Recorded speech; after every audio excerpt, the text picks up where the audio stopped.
अपन बात करते हैं हिंदी की मैराथन क्लास जो आरंभ हो चुकी है। UP TET, MP TET, Rajasthan TET, Jharkhand TET, किसी भी टेट में जो हिंदी के 3 प्रश्न आते हैं उससे जुड़े हुए ये मैराथन क्लास।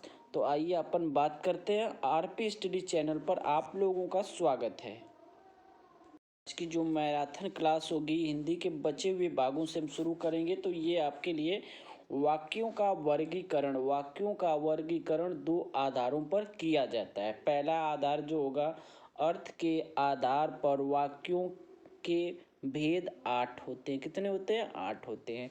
दूसरी बात करते हैं, रचना बनावट के आधार पर वाक्यों के भेद 3 होते हैं।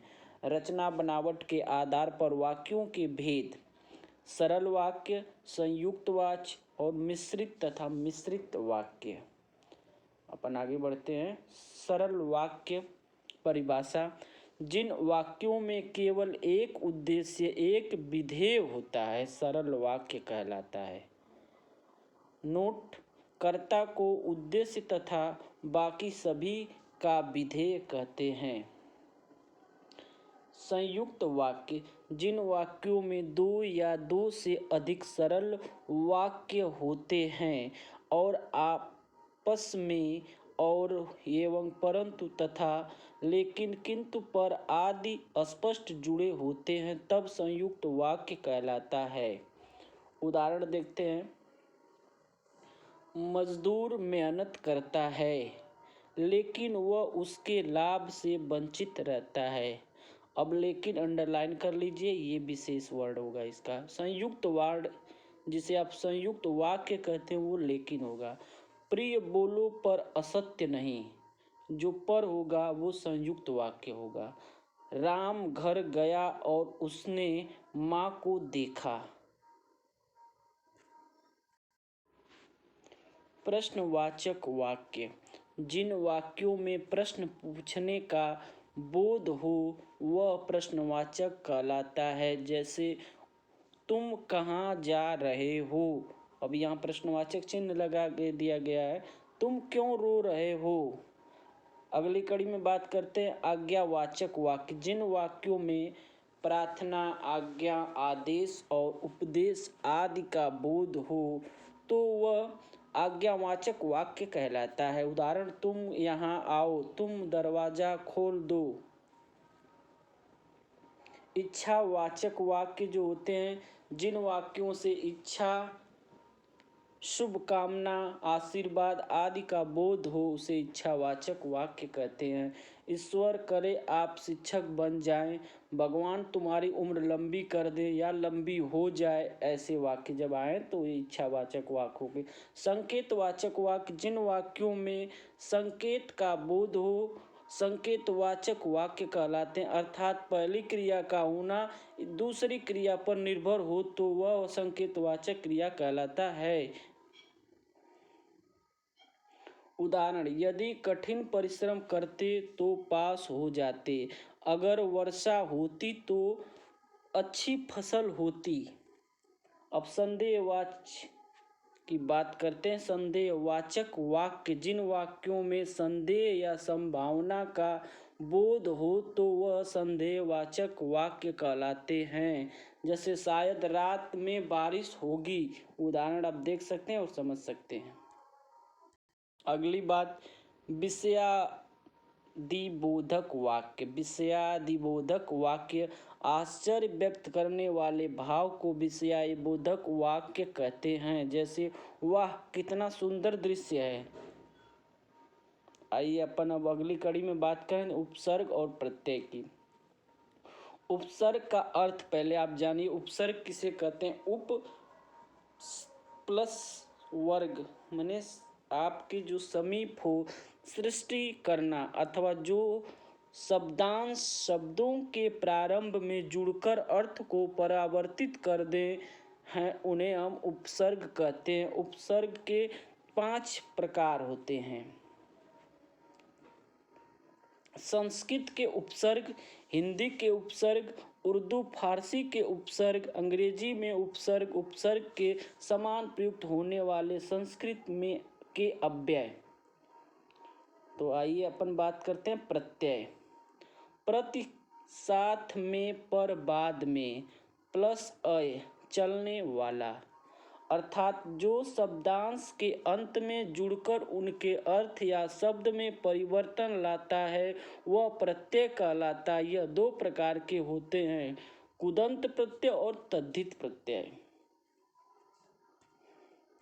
अपकृत प्रत्यय वे प्रत्यय जो धातु में जोड़े जाते हैं अर्थात क्रिया के मूल रूप में जोड़े जाते हैं वे कृत प्रत्यय कहलाते हैं। कृत प्रत्यय से बना शब्द कृदंत कहलाता है। जो कृत प्रत्यय से शब्द बनता है उसको हम कृदंत कहते हैं। उदाहरण में जैसे लेख धन अक बराबर लेखक। अब अक जो होगा वो कृत प्रत्यय होगा और लेखक जो होगा कृदंत प्रत्यय हो जाएगा। तद्धित प्रत्यय की अपन बात करते हैं। वे प्रत्यय जो धातु को जोड़कर अर्थात क्रिया को छोड़कर अन्य शब्दों, संज्ञा, सर्वनाम, विशेषण में जोड़े जाते हैं वे तद्धित प्रत्यय कहलाते हैं। इनमें बनने वाले शब्द तद्धितांत कहलाते हैं। उदाहरण पंडिताइन, पंडित धन आइन बराबर पंडिताइन। तो ये आपके साथ सामने तद्धित प्रत्यय था। मैराथन क्लास में आप लोगों का स्वागत है। यूपी टेट से जुड़े कुछ महत्वपूर्ण हिंदी की बातों पे चर्चा की जाएगी, आगे देखते हैं। आइए अगले टॉपिक है राजभाषा। राजभाषा का शाब्दिक अर्थ है राजकाज की भाषा। जो भाषा देश के शासकीय कार्यों में प्रयुक्त की जाती है वे राजभाषा कहलाती है। नोट, हिंदी को राजभाषा के अंतर्गत रखा जाता है न कि राष्ट्रभाषा के अंतर्गत। राज्य भाषा एक संवैधानिक शब्द है। हिंदी को 14 दिसंबर 1949 को राजभाषा के रूप में घोषित किया गया। भाग 17 अनुच्छेद 343 351 तक राजभाषा की बात हुई है। भारतीय संविधान के भाग 17वें से अनुच्छेद 343 और 351 तक राजभाषा संबंधित प्रावधान किए गए हैं। आर्टिकल 343, संघ की राज्य भाषा हिंदी तथा लिपि देवनागरी होगी। देवनागरी लिपि की उत्पत्ति ब्राह्मणी लिपि से हुई है जबकि अधिकार भारतीय भाषाओं का विकास ब्राह्मणी लिपि से हुआ है। भारतीय संविधान की 8वीं अनुसूची में प्रारंभ में 14 भाषाएं तथा वर्तमान में 22 भाषाएं हैं। वर्तमान की जो है ये आप लोग अंडरलाइन कर लीजिए, 22 भाषाएं हैं। 1 अक्टूबर 1953 भाषाई आधार पर गठित भारत का प्रथम राज्य आंध्र प्रदेश था। 1 अक्टूबर 1953 में हुआ था। संविधान सभा में हिंदी को राज्य भाषा को का प्रस्ताव गोपाल आयंगर ने रखा था। नगरीय प्रचारणी सभा की स्थापना 1893 ईस्वी में शिव कुमार तथा बापू श्याम सुंदर दास ने की थी। अब प्रथम हिंदी सम्मेलन 1975 में नागपुर में हुआ था। तो ये क्वेश्चन बनता है कि विश्व हिंदी सम्मेलन कब और कहाँ मनाया गया। तो आप लोगों को सोचने की ज़रूरत नहीं है, यह नागपुर में 1975 में मनाया गया था। हाल ही में 11वां विश्व हिंदी सम्मेलन अगस्त 2018 में मॉरिशस में हुआ था। कहाँ हुआ था? 18 में मॉरिशस में हुआ था।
समानार्थी पर्यायवाची शब्द। हिंदी भाषा में अनेक शब्द ऐसे हैं जो समान अर्थ देते हैं, उन्हें समानार्थी पर्यायवाची शब्द कहते हैं। जैसे शब्द पर्यायवाची आकाश, नभ, गगन, आसमान, सूर्य, रवि, भानु, भास्कर। विपरीतार्थी विलोम शब्द, जो शब्द विपरीत उप अर्थ का खोज या बोध कराते हैं, वे विपरीतार्थी विलोम शब्द कहलाते हैं। जैसे जय, जय मन होता है विजय, और इसका जब विपरीतार्थी कर देंगे तो ये हो जाएगा पराजय, माने हार। सच, सच माने सत्यता होती है, और उसका विलोम हो जाएगा झूठ। रूप के प्रयोग के आधार पर दो विकारी शब्द और आज्ञाकारी शब्द, अविकारी शब्द। विकारी शब्द संज्ञा, सर्वनाम, विशेषण, क्रिया से मिलकर बनते हैं। वे शब्द जिनमें लिंग, वचन, कारक के अनुसार कोई परिवर्तन होता है तो वह विकारी शब्द कहलाते हैं। जैसे लड़का पढ़ रहा है, लिंग परिवर्तन हो गई, लड़की पढ़ रही है, तो ये विकारी शब्द होगा। लड़का दौड़ रहा है, एक वचन परिवर्तन है, लड़के दौड़ रहे हैं। वहीं लड़के के लिए आम लाओ, लड़कियों के लिए आम लाओ, परिवर्तन हो गया, तो इसे विकारी शब्द कहते हैं। आइए अविकारी शब्द की अपन बात करें।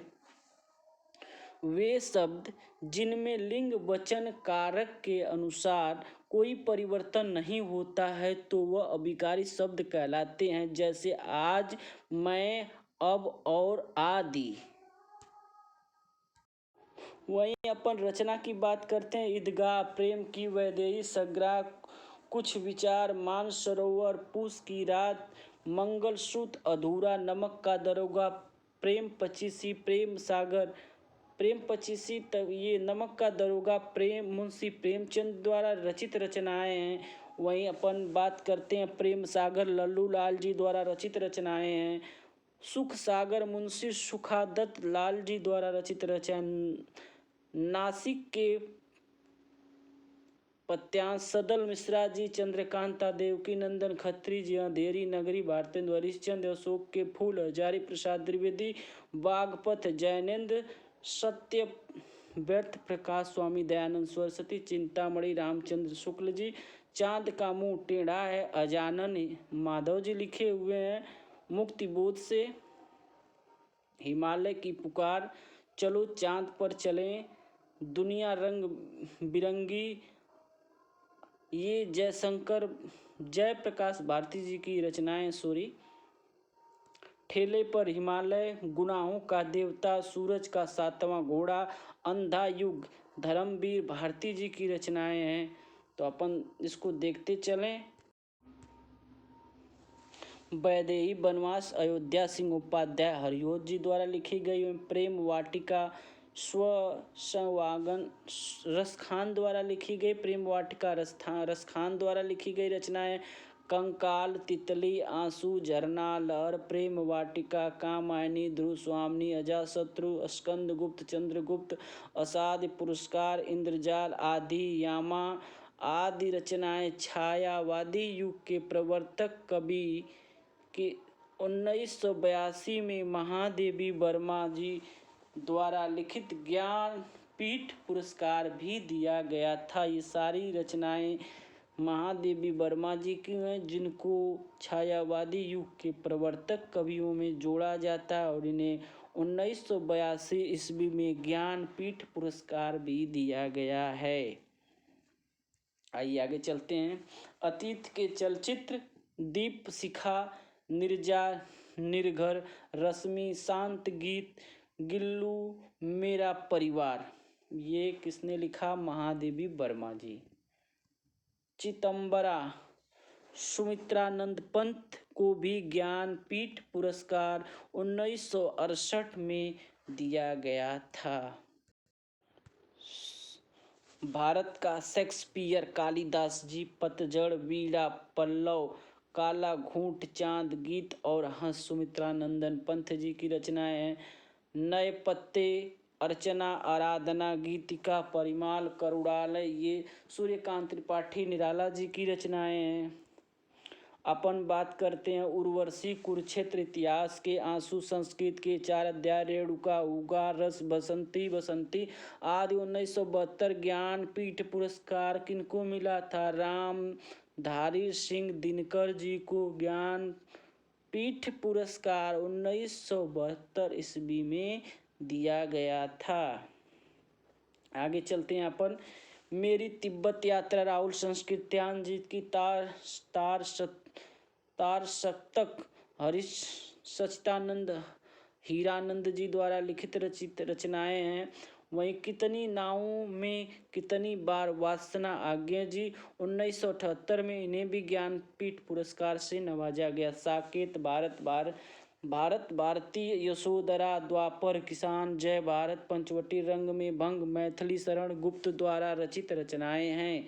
आगे इस मैराथन क्लास में बढ़ते हुए आप लोगों को रचना और रचनाओं के नाम और उन कवियों के नाम और उनको कब किस सन में ज्ञानपीठ पुरस्कार दिया गया, सारी बातों का समायोजन किए करते हुए हम आगे चलते हैं। अगली कड़ी में हम देखते हैं द्विवेदी युग 1900 से लेकर 1920। द्विवेदी युग के प्रमुख कवि रहे आचार्य महावीर प्रसाद द्विवेदी जी। द्विवेदी युग के प्रमुख कवि आचार्य महावीर प्रसाद द्विवेदी, मैथिली शरण गुप्त, अयोध्या सिंह उपाध्याय, हरियोध राम नरेश त्रिपाठी, बाल मुकुंद गुप्ता जी। अब अपन बात अगली कड़ी में करते हैं छायावाद युग। छायावाद युग का आरंभ 1918 से लेकर 1936 ईस्वी तक। छायावाद के प्रमुख चतुष्ट कवि जयशंकर प्रसाद, महादेवी वर्मा, सुमित्रा नंदन पंत और सूर्यकांत त्रिपाठी निराला जी। ये 4 कवि 4 मुखवालों के नाम से भी छाया युगवाद को जाना जाता है, जिसमें जयशंकर प्रसाद, महादेवी वर्मा, सुमित्रा नंदन पंत और सूर्यकांत त्रिपाठी निराला जी हैं। आइए हिंदी की इस मैराथन क्लास को आगे बढ़ाते हुए अपन देखते हैं हिंदी सम्मेलन। प्रथम विश्व हिंदी सम्मेलन कब और कहाँ हुआ था, ये पूछा जाता है। तो ये 1975 ईस्वी में नागपुर भारत में हुआ था। दूसरा हिंदी विश्व सम्मेलन 1976 पोर्ट लुई मॉरिशस में हुआ था। तीसरा जो 1973 में नई दिल्ली भारत में मनाया गया था। चौथा हिंदी सम्मेलन, आप लोग इसको छोड़ दें क्योंकि इसका सही आंसर अभी हमें नहीं मिला। अगर किसी को मिले तो अपना कमेंट अपने कमेंट बॉक्स में जाकर जरूर दें। 11वां विश्व हिंदी सम्मेलन 2018 में पोर्ट लुई मॉरिशस में मनाया गया। 12वां हिंदी विश्व सम्मेलन 2021 में मध्य प्रदेश के देवास में होगा। वहीं 10वां हिंदी विश्व सम्मेलन 2015 भोपाल में मनाया गया था। आगे युग की बात करते हैं अपन। युग, भारतेंदु युग 1850 से लेकर 1900 ईस्वी। भारतेंदु युग के प्रवर्तक भारतेंदु हरिश्चंद्र जी हैं। भारतेंदु युग के कवि भारतेंदु हरिश्चंद्र, प्रताप नारायण मिश्र जी, बद्री नारायण चौधरी जी, बालकृष्ण भट्ट जी, लाल श्रीनिवास दास, अग्निदत्त ठाकुर, जगमोहन सिंह व्यास जी। बड़ा ही मार्मिक टॉपिक आप लोगों के सामने रस लेके आए हैं। रस से आनंद की अनुभूति होती है, उसे हम रस कहते हैं। शाब्दिक अर्थ होता है आनंद आना। किसी चीज को देखकर या पढ़कर जब आनंद आ जाए तो समझ लीजिए कि हम रस में उतर चुके हैं या रस पढ़िए। तो आइए देखते हैं अपन रस। जिस काव्य को पढ़ने, सुनने तथा देखने से आनंद की अनुभूति होती है उसे रस कहते हैं। रस के अवयव व अंग 4 होते हैं: अस्थायी भाव, विभाव, अनुभाव, संचारी, व्यभिचारी भाव 33 होते हैं। अनुभाव 8 होते हैं, विभाव 2 होते हैं और अस्थायी भाव 9 होते हैं।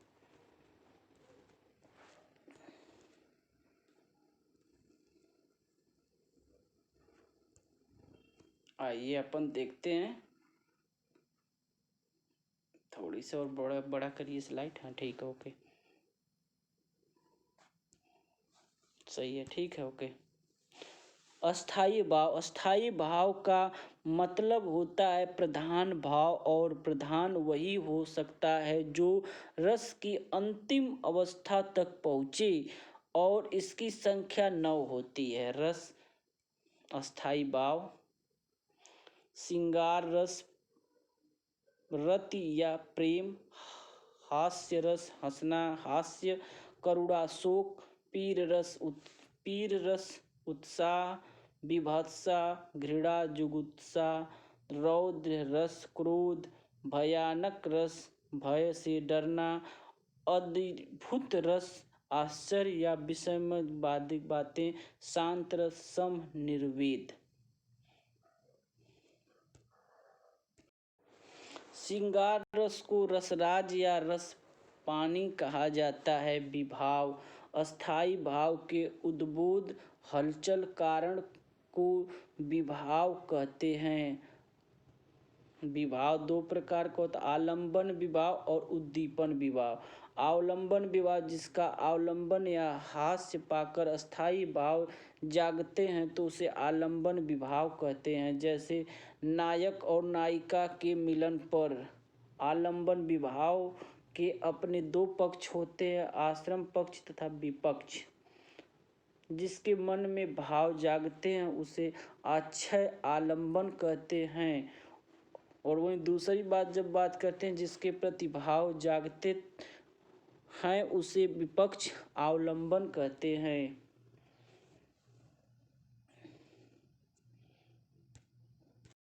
उद्दीपन भाव जिस वस्तुओं का परिस्थितियों को देखकर अस्थाई भाव उद्दीपित होने लगते हैं वह उद्दीपन विभाव होता है। अनुभाव मनोगत भाव को अव्यक्त करने वाले शरीर विकार को अनुभव करते हैं, उसकी संख्या 8 होती है। संचारी भाव मन में संचरण करने वाले अनेक आने वाले भाव को संचारी भाव कहते हैं। इनकी संख्या 33 बताई जाती है या होती है। नाटक में केवल 8 ही रस माने जाते हैं। भरत मुनि ने अपने ग्रंथ नाटक शास्त्र में सर्वप्रथम रस वर्णन किया है और इनकी संख्या 8 बताई है। रस के रचयिता या प्रवर्तक भरत मुनि जी हैं। सूत्र विभावानुभाव व्यभिचारी संवाद रस निष्पत्ति। विभाव अनुभाव संचारी व्यभिचारी के संयोग से रस की उत्पत्ति होती है। ये जो 3 वर्ण हैं इसी से रस की उत्पत्ति मानी जाती है। भरत मुनि ऐसा मानते हैं, उनका ऐसा मानना है या रस के प्रवर्तक माने जाते हैं। इस छंद के प्रवर्तक चरण में 16 मात्राएं होती तथा अंत में 2 गुरु अंतस्थ चौपाई कुंडलियां 2आ प्लस रोआ। यह 2आ प्लस रोला, रोना या रोला कहते हैं इसको, लिखने में मिसप्रिंट हुआ है। यह 2आ और रोला को मिलाकर बनता है। यह एक विषय मात्रिक छंद है। इसमें 6 चरण होते हैं। इनके प्रथम 2 चरण दोहा और नाद के 4 चरण रोला के होते हैं। पहचान कुंडलियां जिन शब्दों से शुरू होती हैं वास्तव में आखिर में उसी शब्द पर समाप्त होती हैं। इसमें 24 मात्राएं होती हैं। हरपद रोला या उल्लाला, इनमें 6 चरण होते हैं। यह क्रमशः रोला प्लस उल्लाला से मिलकर बनते हैं। यह एक विषम मात्रिक छंद है। पहचान पहला और आखिरी का एक जैसा शब्द। वर्णिक छंद जिन छंदों की रचना वर्णों के आधार पर की जाती है उन्हें वर्णिक छंद कहते हैं। वर्णिक छंदों की प्रकार इंद्रवाज इसमें 11 वर्ण, दूसरे में 11, तीसरे में 14 वर्ण होते हैं। मालिनी जो होती है मालिनी इसमें 15 वर्ण होते हैं। 24-26 वर्ण होते हैं। सिद्धन अंताक्षरी 1 वर्ण होते हैं। आइए सोरठा छंद की बात करते हैं। सोरठा छंद के 4 चरण होते हैं। यह दोहा का उल्टा होता है। इसके पहले व तीसरे चरण में 11 मात्राएं तथा दूसरे और चौथे चरण में 13 मात्राएं होती हैं और यह एक अर्ध सममात्रिक छंद होता है। सुम केवट के बैन प्रेम लपेटे अट लपेटे विहंसे करुणा एन चिन्ह चितई जान की लखन तन। वैरवो छंद। यह अर्धमात्रिक छंद है जिसके प्रथम व तृतीय चरण में 12-12 मात्राएं तथा द्वितीय व चतुर्थ चरण में 7-7 मात्राएं होती हैं। प्रेम प्रीति को दिखावा चले लगाए सचिन की सुधि लीजो मुरझिद न साए। चौपाई की अपन बात करते हैं। चौपाई सममात्रिक छंद है। इसमें 4 चरण होते हैं और प्रत्येक चरण में 16-16 मात्राएं होती हैं और चरण के अंत में 2 गुरु सुरु शुभ माने जाते हैं। बंदव गुरुपद पदुम परागा सुचित सुवास सरस अनुरागा अमित मुरिंगम चरुण थारु सम सकल भर रूप पर खाऊं। तो ये उदाहरण चौपाई के। आप लोग हिंदी मैराथन क्लास कैसी लगी और इसमें क्या त्रुटियां रहेगी, क्या और चाहिए और इसमें क्या और जोड़ा जाए, तो आज के लिए बस इतना ही। आप लोगों को धन्यवाद, सहृदय धन्यवाद। आप लोग अपना कमेंट करिए, लाइक करिए, सब्सक्राइब करना ना भूलिए और अपने सभी दोस्तों को हिंदी की ये मैराथन क्लास ज़रूर सेंड करें ताकि वो देख सकें, पढ़ सकें। और ये नियुक्ति को मांग को लेकर बेसिक शिक्षा अधिकारी कार्यालय में भूख हड़ताल कर रहे हमारे नवनियुक्त शिक्षकों की आप लोग मदद करें। इनके कहे हुए इनकी बातों को आगे बढ़ाइए जबकि इन्हें नियुक्ति मिल सके और ये अध्यापक बन सकें। तो हमारी तरफ से इन लोगों को ढेर सारी बधाई। ईश्वर इन लोगों की बात जल्दी से सुन ले। तो आज के लिए बस इतना ही। हिंदी मैराथन क्लास में आप सभी लोगों का हार्दिक स्वागत, अभिनंदन है और अपना कमेंट बॉक्स में ज़रूर दें। धन्यवाद।